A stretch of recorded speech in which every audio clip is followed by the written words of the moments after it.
The Lord be with you. And with your spirit. A reading from the Holy Gospel according to Luke. Glory to you, Lord.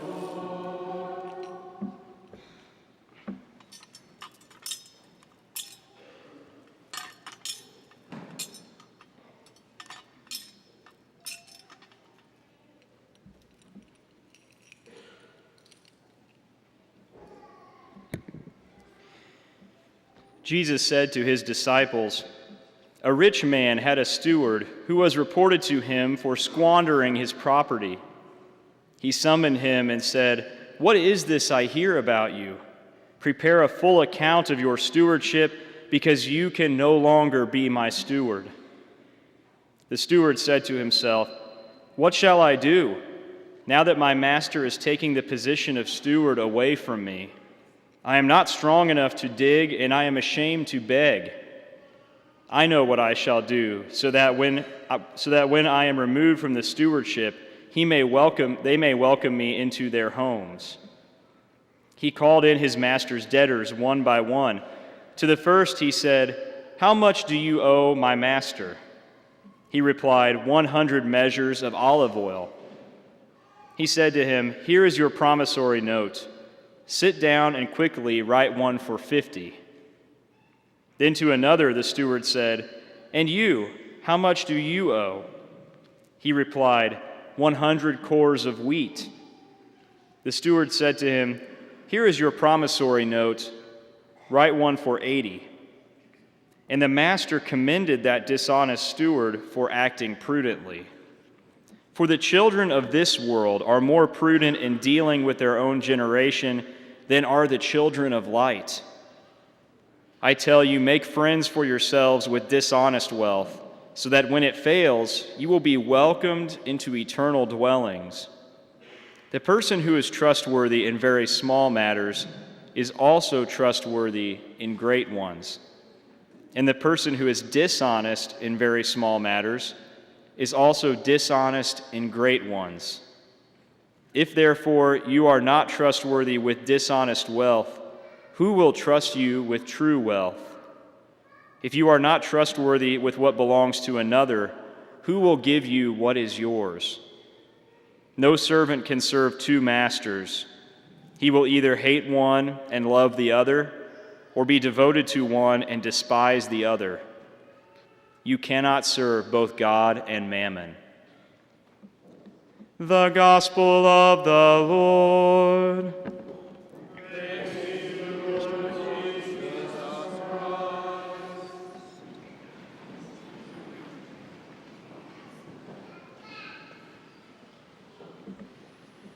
Well, if I'm here, something's up, right?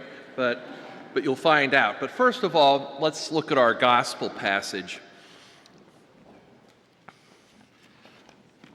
Back when I was in seminary, I knew a dear, sweet nun named Sister Mary Joan. She's now deceased, but we kept in contact. She came out to our seminary once a week to teach Spanish, which was a real penance for her too. But she used to bring us treats even to make it all more palatable. Well, one year I was assigned to St. Agnes Hospital down in South Philly, so my two confreres and myself afterwards would be invited over to Sister Mary Joan's convent at St. Thomas Aquinas, where she was the superior and principal of the school. We were treated like royalty. I noticed, though, that here's this household of 8 sisters, different ages, young to very old, and yet they're very happy. Sister Mary Joan said to me, "I learned to be a good superior from all the miserable ones I had to live with." And the purpose was, sometimes the worst examples teach us very important lessons of life, like, I don't want to be like that person. I don't want to do what that person does. In a way, that's what our Lord's teaching us in the parable today. He uses a bad example to make a good, important point for us. So he tells of this steward who was entrusted with his master's wealth. The steward cheated, embezzled, stole. The accounting comes. And what does the steward do? To save his skin, to secure his position, He calls in the debtors, and he cuts one debt in half. He cuts another one by 20%. He continues to cheat, steal, and embezzle. For this he's praised. Now, our Lord is not praising dishonesty, but our Lord is saying, if that's what the worldly do to save their skin and secure their position with such great zeal, how much more should the children of light, those who've been enlightened by faith, do the same?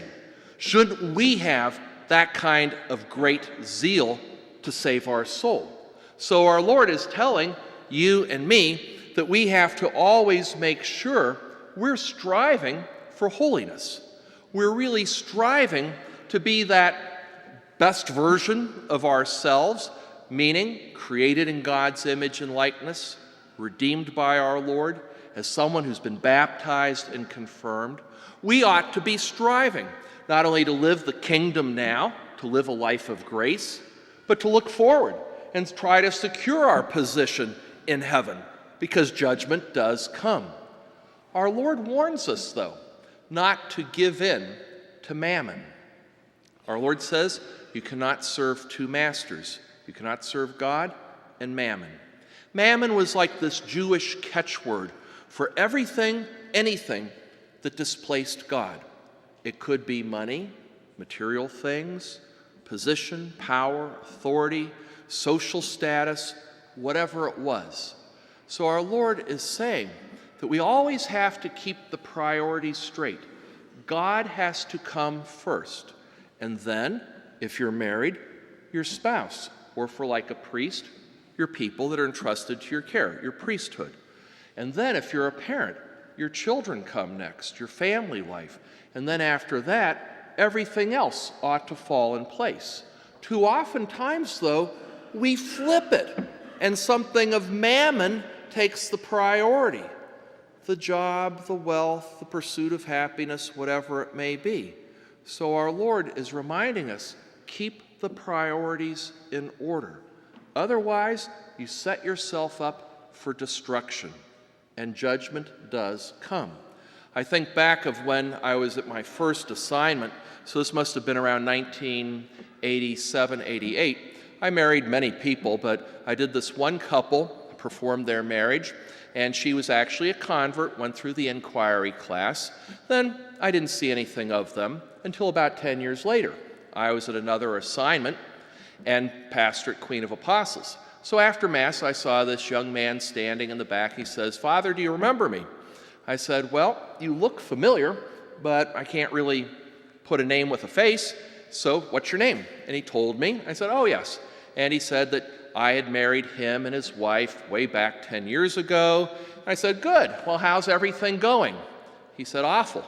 My wife wants a divorce. Can we see you?" I said, "Sure." So they came in. I said, "Well, it's been 10 years. What's happened in the 10 years?" "Well, we built a business from scratch. Did very well. It's a multi-million-dollar business that they created. They had all the wealth that anyone could want." I said, "Well, what about children? Do you have kids?" "No, we haven't had time for kids." "Well, do you go to church every Sunday?" "No, we don't go to church." "Do you pray every day?" "No, we don't pray. Maybe grace at meals, that's about it." And I said, "Well, do you love each other?" And she said, "No." I said, "Well, the only way you're going to save this marriage is to get the priorities straight. You have to get back to God.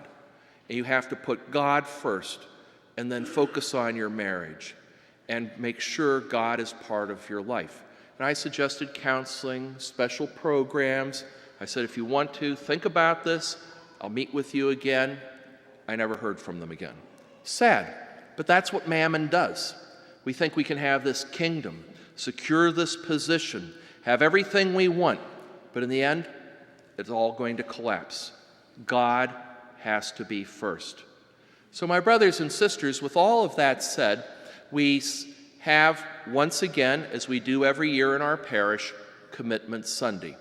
So this is a time where we commit ourselves, first of all, personally to our Lord. As your pastor, I ask you to make that commitment to take time to pray each day. 15 minutes. Our dear Lord gives us 1,440 minutes a day. When we think of how we spend our time, can we not give 15 minutes in prayer to Him? Praying for our family, loved ones, giving thanks, whatever. I do ask you, though, to do something very special. Cardinal Burke, who is the former Archbishop of St. Louis, Missouri, now he works at the Vatican, has asked American Catholics to pray the Rosary each day for the next 50 days, between this Sunday and Election Day, and to pray for a moral conversion of our country. For those of us who've lived a good number of years, maybe several decades, we've seen a decline in the moral life of America and the presence of Christianity. We need to pray the Rosary for a conversion. Our Blessed Mother always said this in her apparitions. Next year, we mark the 100th anniversary of the apparition at Fatima.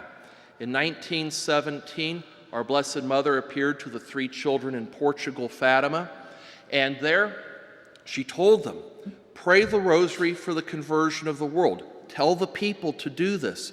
Pray especially for Russia, Soviet Union. Otherwise, there's going to be this 100 years of great evil. Well, if we look at the 100 years, we've seen the great evil.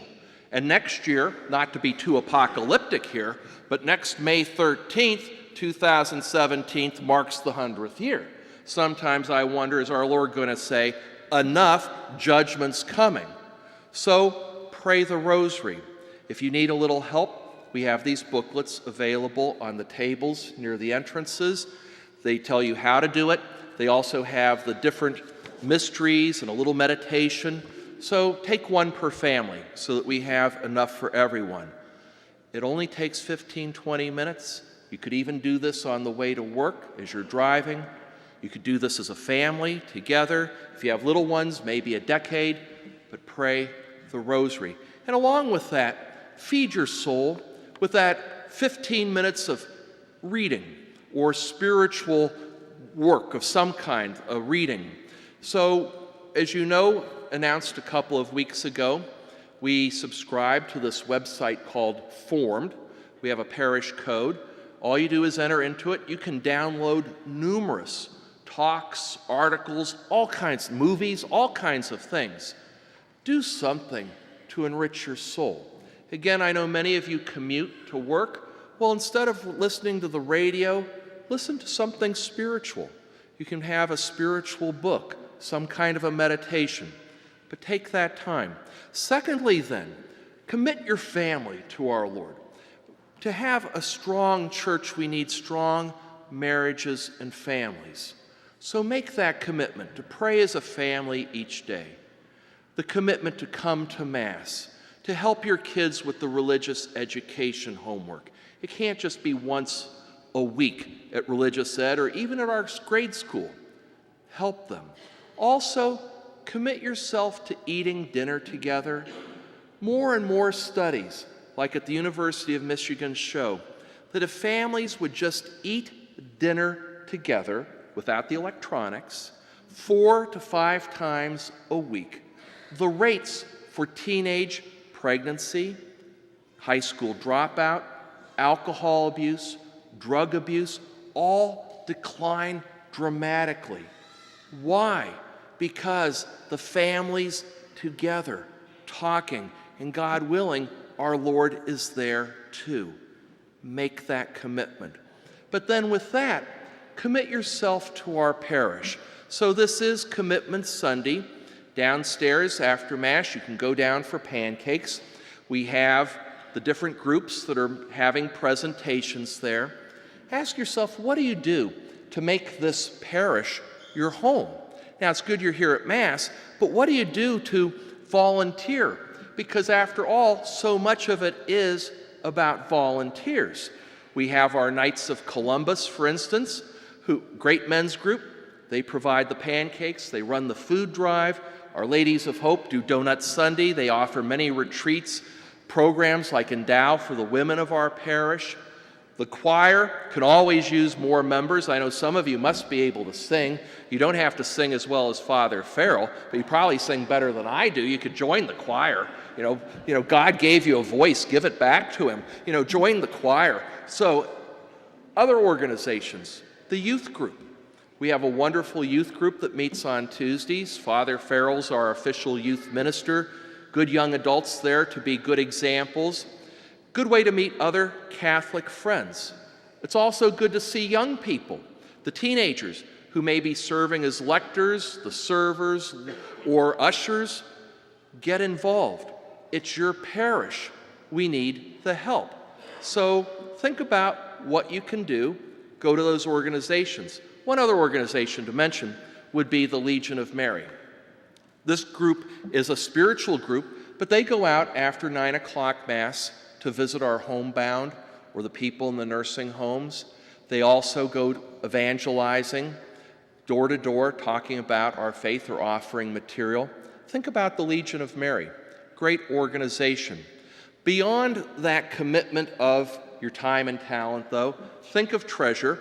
So once again, it's that time of the year when I always put in the summary of last year's audited financial statements. So it's good for you to know how your money is being spent. I'm the steward. You'll be happy to know, and I'm proud to say, we had a perfect audit last year, and that audit is a very agonizing process with our diocese. Perfect audit, best in the diocese. Keep in mind, the big expense for us still is the mortgage. $50,000 a month gets sent off to pay for the mortgage, but thankfully, we have this. How many parishes have what we've enjoyed for the past 10 years? Some wait 30 years to have a church. And so, think about what you can do to help with the financial aspect of our parish. I personally tithe. That's the way I was raised. I remember Billy Graham saying, if you give to God, you'll always have enough. And the good book says tithing is honorable. 10% first fruits to God. But ask yourself, after all, Starbucks is $5 a cup, and a movie's $12, hard to imagine. Could we make a little sacrifice to give God a pay raise? So, think about it in your life. But we do have a special project, and that is on the tables you'll see these envelopes. It says Our Lady of Hope Mission Fund. For 2 months now, we've been helping with the rent of a mom with 2 kids who is a refugee from Egypt. She's a Coptic Christian. She had to flee Egypt because of persecution against the Christians. Her little daughter, who's 9 years old, was being threatened of being kidnapped and basically married off to a Muslim man, because that would make her a Muslim, and that is for some of these people their way of eradicating Christianity. Very sad. So she left everything, brought her 2 kids to this country. We help her with rent. Catholic Charities supplies food. Senator Dick Black is helping get the paperwork done so she can receive a green card, and with that, find employment. So we're helping her, and we're going to continue to help her until she can get on her feet. Also, a priest friend of a family in our parish who lives in Colombia needs a surgery. He is a refugee from Venezuela. The communist government drove him out. He's in Colombia because he has a cancerous tumor behind his eye. He needs to have surgery because of socialized medicine. He keeps on being put on this waiting list, but if he doesn't have surgery soon, he's going to lose his eyesight and eventually die. So if he has $3,000, he can buy the surgery through a private hospital. So we're going to pay for it. So if you can help in some way, make an offering in one of these envelopes. You can do it today at Mass, or you can drop it by the office. But this Friday, one of our families is going to be going to Colombia, and they will personally take the funds and pay for that operation. So my brothers and sisters, it's about Christian commitment. Let's keep our priorities straight. God comes first, then you all have your spouses, you have your children, you have your parish. It all works together. And if we keep those priorities in line, we'll have a great parish, but we'll also be a witness of Christ's presence in this world. May God bless you.